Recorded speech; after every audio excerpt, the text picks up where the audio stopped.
ఎంచుచు మీలో ప్రతి వాడును తమ సొంత కార్యం మాత్రమే కాక ఇతరుల కార్యాలను కూడా చూడవాలి. ఇది క్రీస్తు యేసునకు కలిగిన మంచి మనసు. తర్వాత మీకు ఒక చూడండి, 3వ అధ్యాయం 2వ అధ్యాయం 21 వచ్చింది, చదవండి. 21 అందరూ తమ సొంత కార్యాలని చూచుకుంటున్నారు కానీ యేసు క్రీస్తు కార్యములను మీకు ఇదేమర్థమైంది?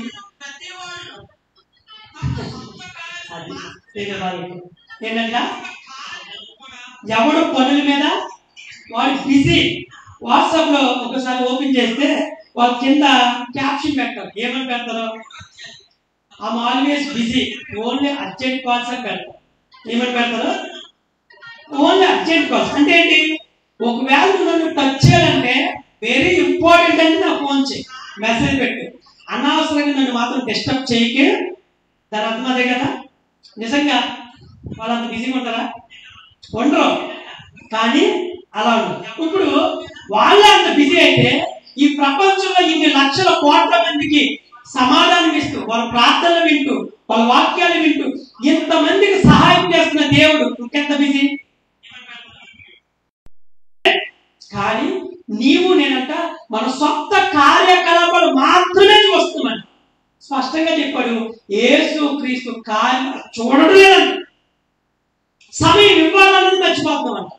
నాకు ఈరోజు ఈ సమయం దేవుడికి ఇవ్వాలి, 2 గంటల 40 నిమిషాలు, ఇది దేవుడిది, నేను ఇచ్చేయాలి అన్న ఆలోచన మనిషి ఉండట్లేదు.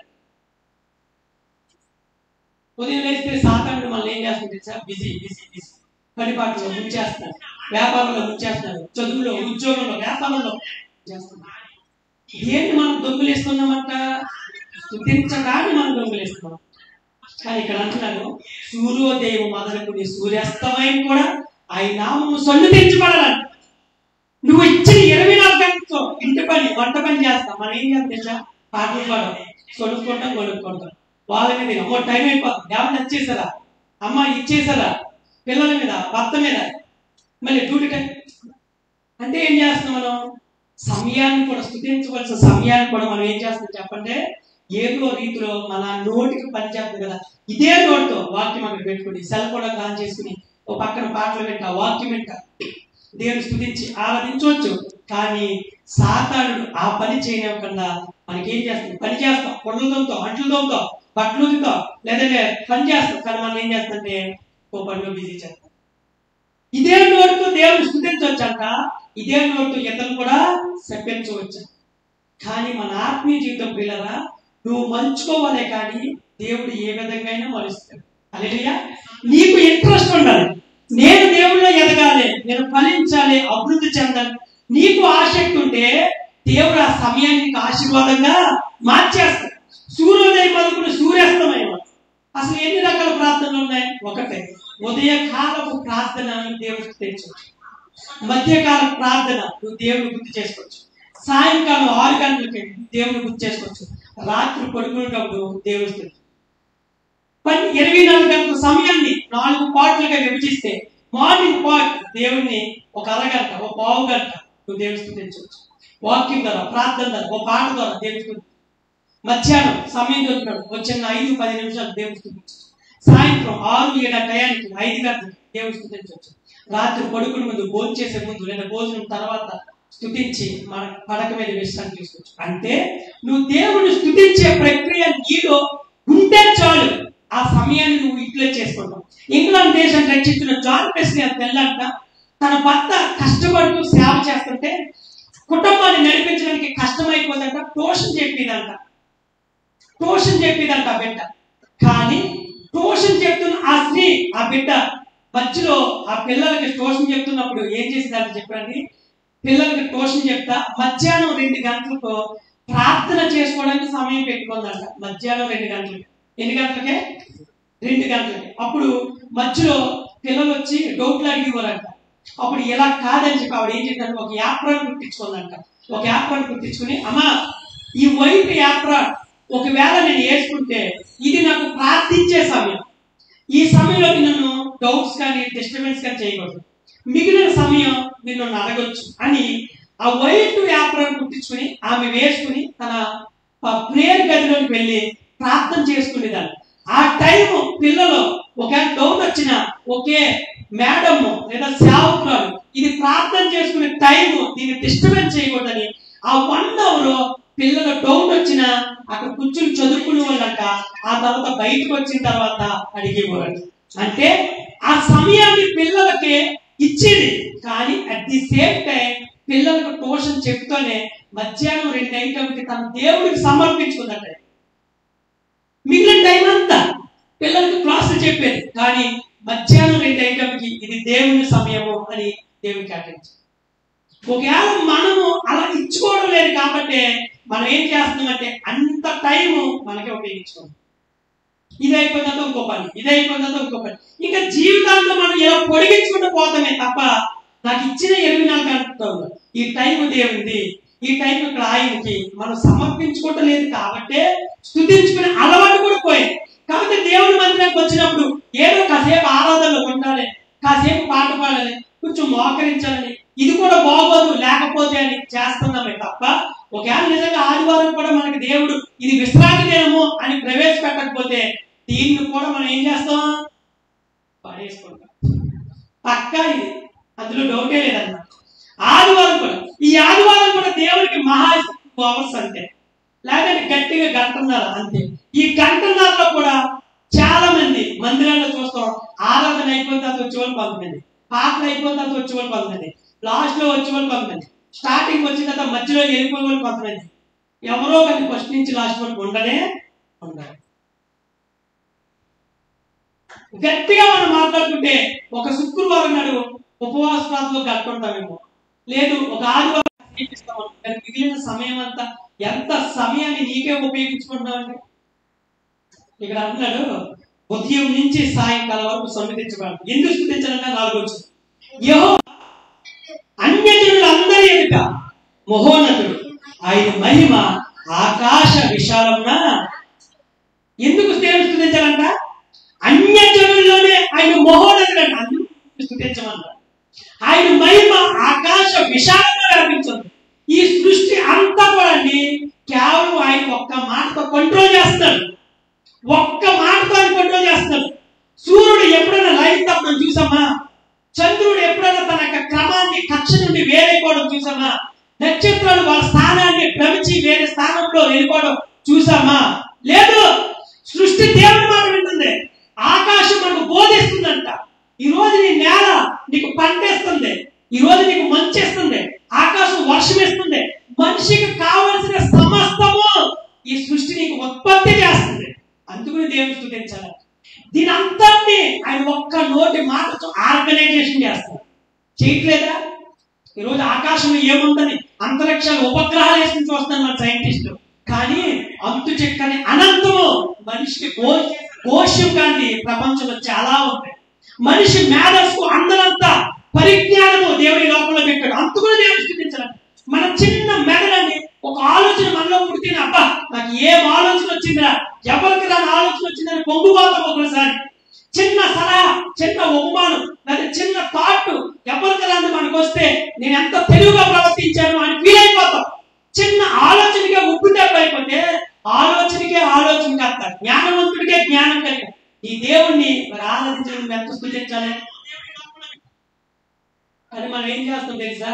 ఇక్కడ పిలిపి పత్రికలో అందరూ మన సొంత కార్యాన్ని చూస్తాం, కానీ నీ కోసం నా కోసం ఆయన ఎలాగొచ్చాడంట? ఇంత మనం చదువుకున్నాం, మానవ స్వరూపాన్ని ధరించుకుని రిక్తుడిగా వచ్చాడంట.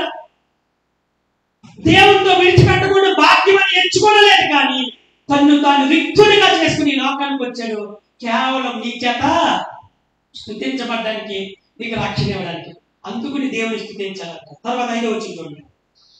ఉన్నతమందు ఆసీనుడైన మన దేవుడైన యెహోవాను, అది పోలి ఉన్నవాడు ఏంటంట? ఉన్నతమందు ఆసీనుడైన దేవుడు అంట. పరలోకంలో 3 ప్లేసులు ఉంటాయండి. ఒకటైతే తెలుసా? సియోను ప్లేస్ అని ఉంటుంది, సియోను ప్లేస్. రెండోది నూతన యెరూషలేము అని ఉంటుంది, నూతన యెరూషలేము. తర్వాత ఒసియంప శక్తులని తేజస్సు స్థలం ఉంటుంది. ఆ ఒసియంప శక్యం కానీ తేజస్సు స్థలంలో మాత్రమే దేవుడు ఉంటాడు. అక్కడికి ఎవరు వెళ్ళలేదు. సియోను ప్లేసు ఎవరుంటారో? ఈ లోకంలో ఏ పాపము కల్మషం లేకుండా స్త్రీ సాంగత్యం లేకుండా ఉంటారే వాళ్ళందరూ అక్కడ స్తుతిస్తారు. మిగిలిన యెరూషలేము నూతన ఆకాశం నూతన భూమి అంటాడు కదా పరలోకంలో, అందులో నీవు నేను ఉంటాం. దేవుడు స్తోత్రం చెప్పాలి. హల్లెలూయా. అలాంటి ప్లేస్ లో ఉన్నప్పుడు ఆయన ఒక్కడేనండి ప్రపంచంలో. ఏ దేవతకి ఏ ఒక్కరికి లేదంట, ఏ దేవుడు పిలవబడి అలాంటి స్థానం లేదంట. అలాంటి మహోన్నతమైన స్థానంలో ఆసీనుడై ఉన్నాడంట మన దేవుడు. హల్లెలూయా. అలాంటి దేవుణ్ణి ఆరాధించడం అంటే ఒక 78 సంవత్సరాలు బతికే మళ్ళాంటి జీవితానికి దేవుడు ఈ భూమి మీద అవకాశం ఇచ్చాడంటే చిన్న విషయం అండి. ఒకసారి ఎక్కడైనా ఆలోచించమా? ఒక 78 సంవత్సరాలు జీవించే మనకు ఆఫ్టర్ నీటి మీద గొడవలాంటి మన జీవితాలు ఎంతలో కనిపించి అంతలో మాయమైపోయి ఆవిరి లాంటి మన బ్రతుకులకు దేవుని స్తుతించే జీవితం ఇచ్చాడంటే మరి మనం ఆరాధించుకోలేతున్నామా? తర్వాత 6వ వచనం, ఆయన భూమి ఆకాశములను వంగి చూడని అనుగ్రహించున్నాడు. ఒకసారి ఆయన ఏం చేస్తున్నాడంటే ఆకాశం నుండి చూస్తున్నాడంట. ఎవరు నన్ను ఆరాధిస్తున్నారా, ఎవరు గణపరుస్తున్నారా, ఎవరు మహిమపరుస్తున్నారని ఆకాశంలో నుంచి మనలాంటి మానవులను చూస్తున్నాడంట అండి. ఎవరు నన్ను గణపరుస్తున్నారని ఎల్లకాలము స్తుతించాలంట. ఉదయం నుంచి సాయంకాలం వరకు స్తుతించాలంట. తర్వాత ఏమన్నాడు? ఎందుకు స్తుతించాలంట? ఆయన అన్యజనుల్లోనే మహోన్నతుడైన దేవుడు ఆకాశమందు ఆయన ఉన్నతమందు ఆసీనుడైన. ఎక్కడ ఆసీనుడైన? ఉన్నతమందు. తర్వాత 7వ వచనం చూడండి. ప్రధానులతో తన ప్రజల ప్రధానులతో వారిని కూర్చుండబెట్టుడికై. ఒక్క నుంచి దేవుని స్తుతిస్తే ఏంటంట? చూడండి పిల్లలు, దేవుని స్తుతిస్తే నేను ఎక్కడ కూర్చోబెడతానంట? ప్రధానులతో కూర్చోబెడతానంట. దేశం యొక్క ఉన్నత స్థానం మీద కూర్చోబెడతానంట. ఇప్పుడు ఉన్నాడండి దావీదు ఉన్నాడు. దావీదు ఒకప్పుడు గొర్రెలు కాసుకుని పోడు, కానీ మరి ఎందుకు సింహాసనం ఎక్కాడు? యోసేపు ఉన్నాడు, ఒకప్పుడు బానిసగా జైల్లో ఉన్నవాడే. పొతిఫరులో బానిసలుగా ఉండి చేయని తొక్కి జైలు శిక్ష అనుభవించిన వాడే, కానీ ఎక్కడ కూర్చోబెట్టాడు దేవుడు? ప్రధానమంత్రి ప్లేస్. గొర్రెలు కాసుకునే దావీదుని సింహాసనం ఎక్కించాడు. ఓ బానిసకెళ్ళిన యోసేపుని ప్రధానమంత్రిగా చేసి ఐగుప్తులో ఉన్న చుట్టుపక్కల దేశానికి ఆహారం పెట్టే వ్యక్తిగా మార్చాడు. మీకు ఉంది అన్నా, ఫరో దగ్గర ధనం ఉంది, జనబలం ఉంది, కానీ ఆర్గనైజేషన్ పర్సన్ లేడు, రైట్ పర్సన్.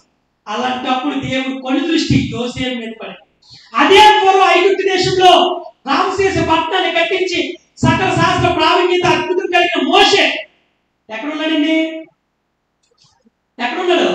గొర్రెలు కాసుకుంటే ఆ గొర్రెలు కాసుకుని తీసుకుని వచ్చి నాయకుడిని చేశాడు. ప్రధానంతో కూర్చోబెడతాడండి. నువ్వు ఉన్న ప్లేస్ లో, నువ్వు ఉన్న చోట, నువ్వు ఉన్న చేస్తున్న ఉద్యోగంలో దేవుడు నేను ఏం చేస్తా? తలమానిగ్గా మారుస్తాడు. హల్లెలూయా. ఎలా మారుస్తాడు? తలమానిగ్గా మారుస్తాడు. ఎక్కడ? నువ్వు దేవుని స్తుతించడం ప్రారంభిస్తావు. ఎప్పుడు? దేవునికి ఇష్టంగా నువ్వు ఆరాధిస్తావు. ఎల్లప్పుడు అర్థం చెప్తున్నా ప్రధానమంత్రులను. రెండోదండి కూర్చోబెడతా. 7వ వచనం, 8వ వచనం, ఆయన నేల నుండి దరిద్రులను లేవనెత్తువాడు, పెద్ద గొప్ప మీద నుండి పేదలను ఎక్కడి నుంచి లేపుతాడంట? ఆయన స్తుతిస్తే ఎవరిని లేపుతాడంట? దరిద్రులను. అలా పదం చూడండి ఎలా ఉంది. నేల నుండి దరిద్రులు లేవదు. దరిద్రులు అంటే ఎవరండి? అదే తప్పు మాట కదా, పూర్తిగా. దరిద్రులు అంటే ఏంటి తెలుసా? కనీసం తినడానికి చెద్దన్నం కూడా లేని దరిద్రులు అంటారు. కనీసం గంజో జావో కాసుకుని తాగుతూ ఉంటారే, ఒరే ఇది కూడా లేదా అన్న వాళ్ళే దరిద్రులు అంటారు. అంటే ఇంకా అంత పేదరికం కంటే పేదరికం ఉన్నవాడిని ఒరే నాయన ఎల్లో దరిద్రులుగా బాబు ఇంకా అంటారన్నమాట. కానీ అలాంటి వారిని కూడా దేవుడి పైకి లేవనెత్తాడు. ఎప్పుడు? స్తుతిస్తే. ఏంటంట? స్తుతిలో ఎంత ఉందో చూడండి పిల్లల. దరిద్రులను అంటే కనీసం ఒరే ముద్ద పాడేస్తే తిందామురా అన్నవాడు కూడా గతి లేని దేవుడు మాట్లాడు. దరిద్రులు అంటే బూతు మాట కాదు. ఒక్కోసారి మనతో ఒరే దరిద్రుడు అంట, అది బూతు మాట కాదు. దరిద్రతనం అంటే కనీసం తాగడానికి గంజి నీళ్ళు కూడా లేవు, పచ్చడి బతులు కూడా లేవు, జావ కూడా లేదు అన్నవాడు దరిద్రుడు. అలాంటి వారిని దేవుడు నిన్ను స్తుతిస్తే సింహాసనం ఎక్కిస్తాడంట, ప్రధానంతో కూర్చోబెడతాడు. పెంట గొప్ప మీద నుండి ఎవరు లేపుతాడు? దీనులను. పెంట గొప్ప అంటే ఏంటండి? ఈయనకు ఊర్లో కూడా స్థానం లేదురా, ఏ గుడిసో ఏ చెట్టు కిందో పుట్ట కిందో అంటారే. చూడండి ఆ పదాలు చూడండి, అంత స్థాయి, హీనమైన స్థాయి వాళ్ళని దేవుడు అక్కడ కూర్చోబెడతాడంట. మీకు ఏం చెప్పనా? ఒకప్పుడు మంచి ఆస్తి కుర్రాలు ఒక మంచి ఉన్నతమైన స్థాయిలో బతికింది. ఎవరో నయోమి ఉన్నతమైన స్థాయి బతికిందే. కానీ ఆ మోయాబు దేశం అని భర్తను పోగొట్టుకుని ఇద్దరు కొడుకులు పోగొట్టుకుని ఎలా మిగిలిపోయింది? దరిద్రురాలుగా మిగిలిపోయింది. ఆశీర్వాదంలో దేశంలో పుట్టి, రొట్టెల ఇల్లులో పుట్టి, బెత్లెహేము గ్రామంలో పుట్టి సంపన్నురాలుగా ఉన్న ఈమె మోయాబు దేశం వెళ్ళి చివరికి దేవుణ్ణి విడిచిపెట్టి స్తుతించవలసిన ఆమె, కొరువచ్చిందని పారిపోయిన ఆమె తన భర్తను పోగొట్టుకుంది, ఇద్దరు పిల్లలు పోగొట్టుకుంది. ఎలా మిగిలిపోయింది? దరిద్రురాలుగా మిగిలిపోయింది. దీనిలాగా ఇక పెద్ద గొప్పతో సమానం ఆవిడ. అప్పుడు లెక్క చేస్తారా? కనీసం బెత్లెహేము గ్రామంలో ఉంటే బంధువులైనా ఆదరిస్తారు. కానీ ఎలా మిగిలిపోయిందండి? కానీ అదే నయోమికి దేవుడు తన యొక్క దేశాన్ని స్వస్థపరిచి పేదరికం నుంచి బాగుపరిచి మరలా రొట్టెల గృహంగా మార్చాడు అని వినగానే మరలా తన యొక్క దరిద్రత అంతా విడిచిపెట్టి స్తుతించడానికి అప్పుడు వెళ్ళిందండి. ఎక్కడికి వెళ్ళింది? మళ్ళీ ఏ దేశం అయితే విడిచిపెట్టి వచ్చిందో అదే బెత్లెహేము గ్రామం దేవుణ్ణి మళ్ళీ జ్ఞాపకం చేసుకోవడానికి స్తుతించడానికి వెళ్ళింది. కాబట్టి దేవుడు తన భవిష్యత్తుని మళ్ళీ ఎలా మార్చాడు? రూతు జీవితం ద్వారా. అసలు చూసారా? ఇది చూడండి, నయోమికి దేవుడు తెలుసా, రూతుకి దేవుడు తెలుసా? వాస్తవంగా పాయింట్ బాగా అర్థం చేస్తాం. నయోమికి దేవుడు తెలుసా, రూతుకి దేవుడు తెలుసా? ముందు నయోమి యూదురాలు, రూతు అన్యురాలు. కానీ ఈ రూతు ఏది? ఈ అన్యురాలు రూతు నయోమి చేయని పని ఆవిడ చేసింది. ఏంటో తెలుసా? నీ దేవుడే నాది, నీ జనమే. అత్త ఒక మరణము తప్ప నీ నుండి నన్ను వేరుపరచు. ఒక అన్యురాలు దేవుడు స్తుతించడానికి కమిట్మెంట్ తీసుకుంది. కాబట్టి వాక్యం తెలిసి రొట్టెలు ఇల్లు పిలవబడిన ఆమె సమస్తం బాగొట్టుకుంది. కానీ అన్యజనుల నుంచి మళ్ళీ ఆమెను బాగుపరిచాడు. హల్లెలూయా. ఇవన్నీ చెప్తాండి. స్తుతిలో అంత శక్తి ఉంటుంది, స్తుతిలో అంత ఆరోగ్యం ఉంది, స్తుతిలో అంత దీర్ఘాయుష్ ఉంది. స్థుతిలో మన పరిస్థితులు కాదండి, మన స్థితిగతులే మారిపోతాయి. దేవుడు తిమ్మిని బొమ్మను చేస్తాడంటే అలాంటి గొప్ప దేవుడు. కానీ మన నోటిని స్తుతించకుండా ఉండలేకపోతుంది. స్తుతించట్లేదు, సమయం ఇవ్వట్లేదు, మనసులో కమిట్మెంట్ తీసుకుంటలేదు, ఈ సమయం దేవుడు ఫిక్స్ అవ్వట్లేదు. అందుకని మనకు బాధ. వాక్యం తెలుసు, ఆరాధన చేయడం తెలుసు, ప్రతి వారం ఒకటికి వచ్చి నేర్చుకుంటాం, స్తుతించడం అని తెలుసు. యూట్యూబ్ లో చాలా మంది ఆరాధిస్తుంటే సిస్టర్ ఏం చేస్తారు, బ్లెస్సీ గారు, అబ్బా హేమాజాన్ గారు ఏం చేశారా, వాళ్ళు ఎలా చేశారు, వీళ్ళు ఎలా చేశారని మనం మంచిగా ఫీల్ అయిపోతాం. కానీ అదే స్థుతి నువ్వు చేయగలిగితే నీ పరిస్థితి, నీ కుటుంబ పరిస్థితి, ఉద్యోగ పరిస్థితి, వ్యాపార పరిస్థితి, ఎవ్రీథింగ్ ప్రతిదీ మార్చగలుగుతుంది. కానీ మనం ఏం చేస్తామంటే ఆ ఒక్కటి తప్ప అన్నీ చేస్తాం. స్తుతించడానికి మనకి ఏమి పెద్ద స్టేజ్ లో డెకరేషన్ అవసరం లేదండి. నువ్వున్న రూమ్ లో, నువ్వున్న ప్లేస్ లో చాప వేసుకుని బైబిల్ ముందు పెట్టుకుని మోకరించి చేతులు పైకెత్తి స్తుతిస్తే చాలు. అదే నయోమి జీవితంలో రూతుని ప్రవేశపెట్టి దేవుడు చూసాడు, రూతుని మార్చలేదు. రూతు బతుకుడు కూడా మార్చడానికి కారణం తెలుసా? దేవుడు ఆ మాట విన్నాడు. అదా నీ జనమే నా జనం, నీ దేవుడే నా దేవుడు. నువ్వు జీవం కలిగిన దేవుడు విడిచిపెట్టేది. అదే జీవం కలిగిన దేవుడు రూతు విన్నప్పుడు తన అత్తను విడిచిపెట్టడం వచ్చింది. తన భర్తను బాగొట్టుకున్న బోయాజు లాంటి ఆత్మీయునిచ్చి రూతు జీవితం కట్టేయాడంతే. అదే వంశం నుంచి యేసుక్రీస్తు ఉద్భవించండి. హల్లెలూయా. అది ఎంత గొప్ప భాగ్యం అండి. పెంట గొప్ప మీదించండి, అదే దరిద్రుడు అంటే అదే. అలాంటి దరిద్రమైన పెంట గొప్ప జీవితాన్ని దేవుడు ఒక్కసారిగా రూతు జీవితం తిరగరాశాడు. భర్త లేదు, ఎదవరాలు అనుకోని ఆమె జీవితంలో బోయాజు లాంటి ఆత్మీయుడు, గుణవంతుడు, పవిత్రుడు, పరిశుద్ధుడు, యేసుక్రీస్తుకి స్వార్థిస్తున్న వ్యక్తిని తన జీవితంలో ప్రవేశపెట్టాడు, బతుకుని మార్చాడు. చివరిగా 9వ వచనం, ఆయన సొంత లేని దాన్ని. అబ్బా, సొంత ఉందా నయోమికి? చెప్పండి. ఉందే, పోగొట్టుకుంది. రూతుకి సొంత ఉందా? లేదు. పిల్ల పాప లేకుండానే చనిపోయిందని భర్తను పోగొట్టుకుంది రూతు. కానీ ఇక్కడ ఏమన్నాడు? సొంత లేని దాన్ని. అదేంటి? సంతానం లేని దాన్ని. ఎలా మార్చాడంటే దేవుడు సంసారిగా మార్చేయడండి. Ruth best example. ఇల్లాలుగా మార్చేసాడంటే కారణం స్తుతించడానికి విషయం వచ్చింది. తన దేశం విడిచిపెట్టింది, తల్లిదండ్రులు విడిచిపెట్టింది, బంధువర్గం విడిచిపెట్టి అత్తను పట్టుకుంది, కొంగు పట్టుకుంది, చెంగు పట్టుకుంది. అత్త నువ్వు కాదనుకో, నీతో రావద్దని అనబక్కో. వార్త వచ్చింది, ముద్దు పెట్టింది, అడ్రస్ ఉందా, మళ్ళీ పేరైందా?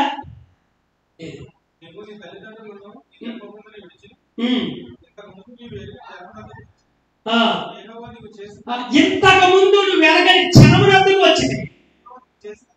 యెహోవా నువ్వు చేసిన దానిని, అబ్బా ఈ మాట ఎవరన్నా తెలిసండి, బోయజ్ అంటాడు.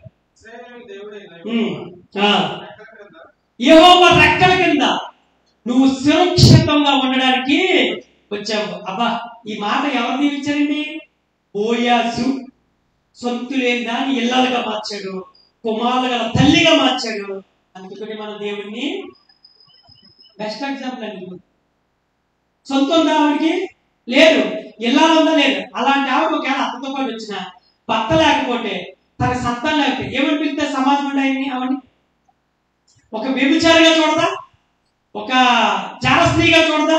కానీ దేవుడు అలాంటి జీవితాన్ని పెద్ద గొప్ప మీద ఉంది. ఒరే నాన్న వాళ్ళు లేదా దరిద్రులు రా బాబు, అన్ని పడు. రూతు నయోమి అంటనే, నన్ను నయోమి అని పిలవద్దు. నయోమి అని అర్థమేంటి? మధురం. కానీ అంటే నన్ను మారా అని పిలవండి. నా బ్రతుకు చేదైపోద్ది. అన్ని ఉన్న నేను ఏమీ లేదని పోగొట్టుకోవచ్చు. కారణం స్తుతించవలసిన దేవుడిని విడిచిపెట్టొచ్చాను, వెళ్ళాను, నా సొంత ప్రయత్నం చేశాను. ఈరోజు చాలా మంది దేవుడికి దూరం అయిపోయి ఇదే సాధించింది ఏముందండి? ఈరోజు చాలా మంది దేవుడిని స్తుతించకుండా పారిపోతున్నారు. దేవుని బలిష్టమైన హస్తాల మీద దూరం అయిపోతున్నారు. సొంత ప్రయత్నం చేస్తారు, సొంత ఆలోచన కలిగి ఉన్నారు. అందుకని వాళ్ళ జీవితంలో ఏమి లేదు, నెమ్మది లేదు, సాధించింది ఏమి లేదు. చివరికి రూతు ఎరిగింది, జీవితం పట్టుకుంది, వచ్చింది, సొత్తు లేని దాన్ని ఇల్లాలుగా మార్చాడు, కుమారులు గల తల్లిగా. అది యేసుక్రీస్తు వంశంలో ఉందండి బాబు. రూతు పేరు ఎక్కడ ఉంది? మీరు మత్తయి సువార్త తింటే రూతు పేరు అందులో ఉందండి. ఎంత గొప్ప దేవుడు అని మన దేవుడు. ప్రధానంతో కూర్చోబెట్టడం లేదా? యేసుక్రీస్తు వంశం వల్ల ఉందా లేదా పేరు? రూతు బోయాజు అని ఉంటుంది. ఆ ఒక్క వచ్చిన చూపిస్తాను చూడండి, మత్తయి సువార్త. ఆ వచ్చిన చెప్పి ప్రార్థన చేస్తాను. మత్తయి సువార్త ఒకటే తీయండి. రూతు బోయాజు అని రాయించట్టు ఉంది అక్కడ వంశంలో. 5వ వచనం. నయసోను సల్మాను కనెను, సల్మాను రహాబును బోయాజుని కనెను, బోయాజు రూతునందు ఎవరిని కన్నాడు? ఒబేదుని కనెను, ఒబేదు యెషయి కనెను, యెషయి రాజైన దావీదును. ఎక్కడ స్త్రీని ఎక్కడ పెట్టాడని దేవుని స్తుతిస్తే, హల్లెలూయా. ఎక్కడ స్త్రీని ఎక్కడ పెట్టాడు? ఒక గర్భఫలం లేదు, భర్తను పలకొడును, ఒక వెధవరాలిని ప్రధానంతో కూర్చోబెట్టి యేసుక్రీస్తు వంశంలో రూతు బోయాజునందు రూతు. ఈసారి ఎలా రాయించాడు? ఇద్దరు భార్య భర్తలే, ఒక్కడి పేరు రాయితే సరిపోతుంది కదా.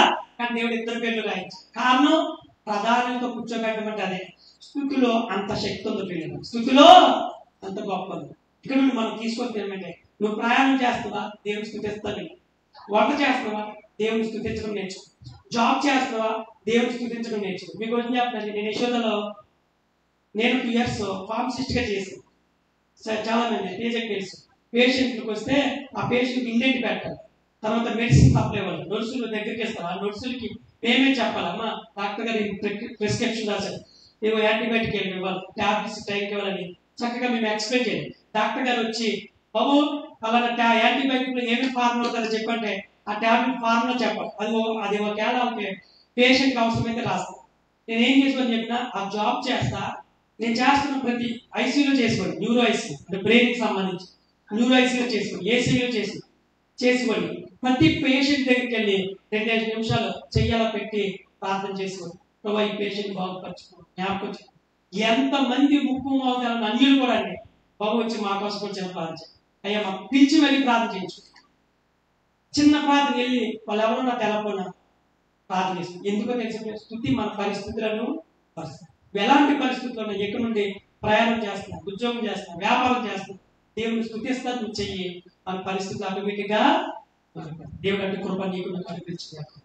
అందులో చిన్న